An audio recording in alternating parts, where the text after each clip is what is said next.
Hey, it's Naftali, and today we're going to talk about how to win the Super Bowl. Turns out that even though I know nothing about football, I'm going to tell you how to win the Super Bowl, even though you don't play football either. But anyway, bear with me. The idea here, right, is that in the first game of the football season, let's say the American NFL season, but this applies to any sport, so just run with it. In the first game that these two teams play, in the first game of the season, they both want to win the Super Bowl.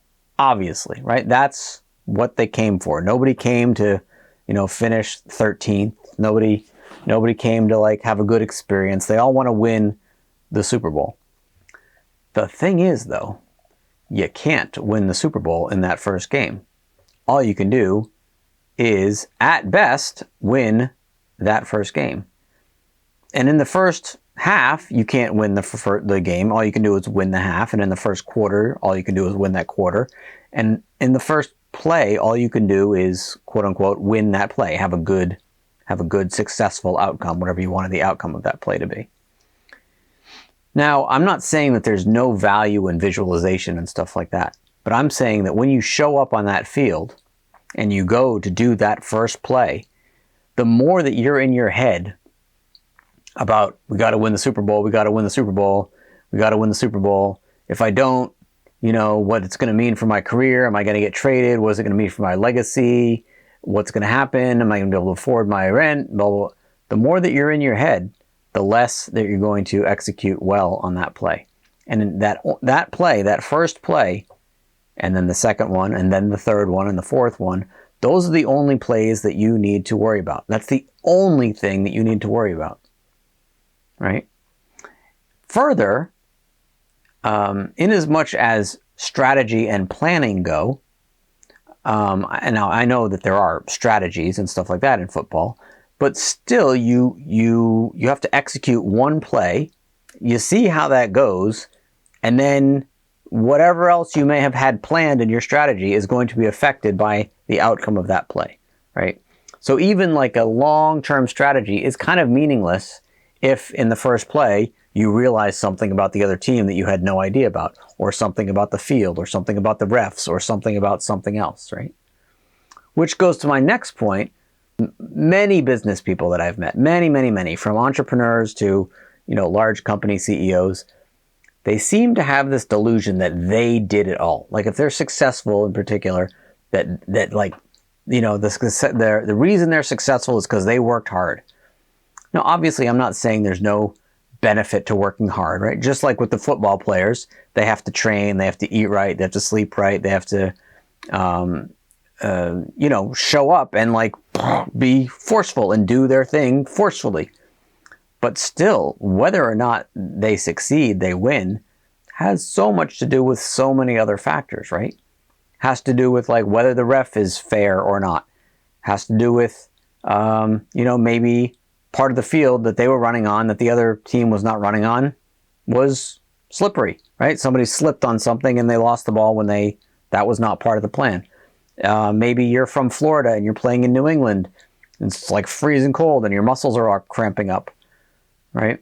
There's, there's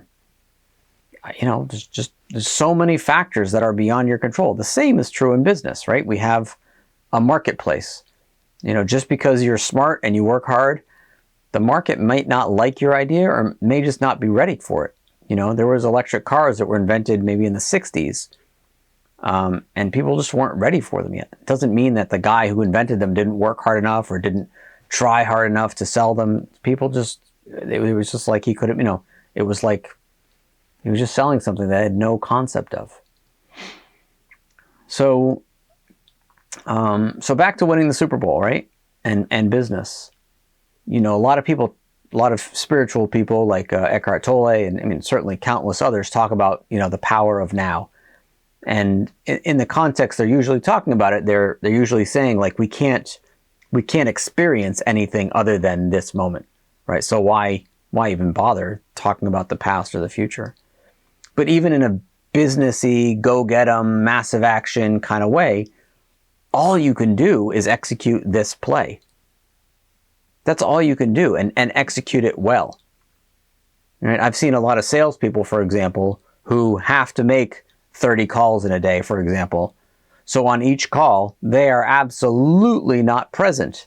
They are not present. They're thinking about getting through their list of calls. They're thinking about getting to a yes.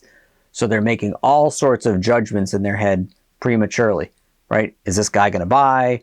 Is he not? Is he interested? Does he have money? They're in their head the whole time. Now, once in a while, you stumble on a sale that way, but you're not going to get to the best sales that way, right? So presence. I'm recording this video for you right now. This is all I am doing right now, right? If I was multitasking and checking my email and answering the phone and, even, reading my notifications that are popping up on my screen, it would not be a good experience for you and therefore not for me. So all I'm saying is this is the way to win. You want to win the Super Bowl? It has nothing to do with how hard you try or how bad you want it. I guarantee you that both of the teams, all of the teams, want it just as badly, and they try really hard. Some people have more talent than others, some people don't, some people have a better coach, but still there's the matter of presence. And I would argue, I would bet that the teams that do better because of presence, because of their ability to block out everything else, every idea about the future, every idea about the crowd, about the stands, about their fans, about the social media, about all that. Just focus on the 30 seconds to 1 minute play that they're doing right then and there. All right, so I'm going to leave you with that.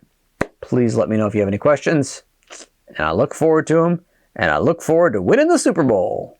Talk to you later.